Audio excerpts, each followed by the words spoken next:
alors que Pascal Belmazis doit l'emporter. Une pression énorme pèse sur les épaules du pilote TKF. Dès le départ, le drame se met en place pour Baron alors que Belmazis s'échappe en tête.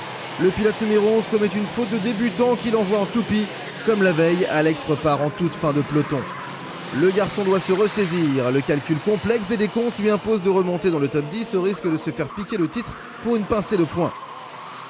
Aux avant-postes, le pilote intrépide numéro 24 ne se pose aucune question. C'est un matelas confortable qui sépare les prétendants. Belmazis peut voir venir.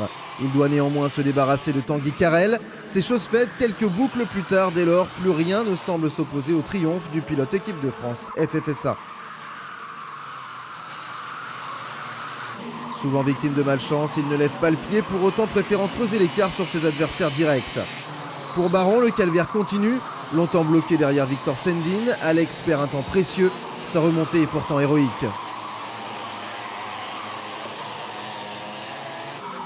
Derrière, Belmazis qui navigue dans une autre sphère. Hubert se fait très pressant sur Carrel. Le jeune pilote d'Eure-et-Loir espère confirmer ses bonnes perfs d'Ostricourt. Il prend la deuxième place de la course.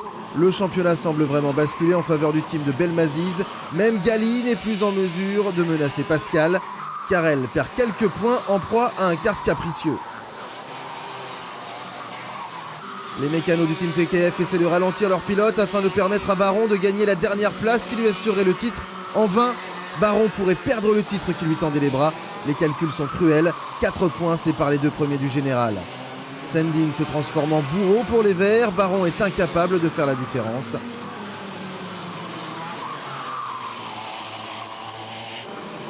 La voie royale est ouverte pour Belmazis. En l'espace de 4 courses, il a récupéré plus de 140 points de retard, un véritable exploit.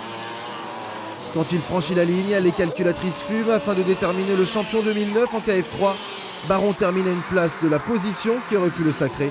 La désillusion est très dure pour le plus grand animateur de la saison. Belmazis aura pris tous les risques sans craquer sous la pression de l'événement.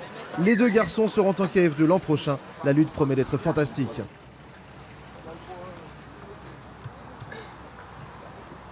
Ma devise ce week-end, c'était de tout gagner. J'ai tout gagné hier.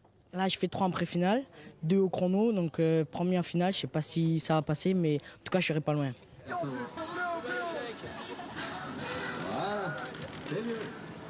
C'est sûr, il y a Ostricourt, je pensais vraiment pas être champion de France. Ce week-end, je ne pensais pas que j'allais faire autant de victoires, on va dire ça comme ça.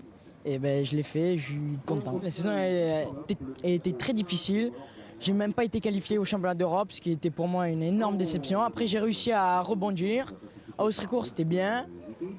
Malgré les clapets cassés, que je me fasse sortir, normalement, je finissais premier dans la logique. Là, ce week-end, tout était en ordre. Et voilà, j'ai réussi à gagner.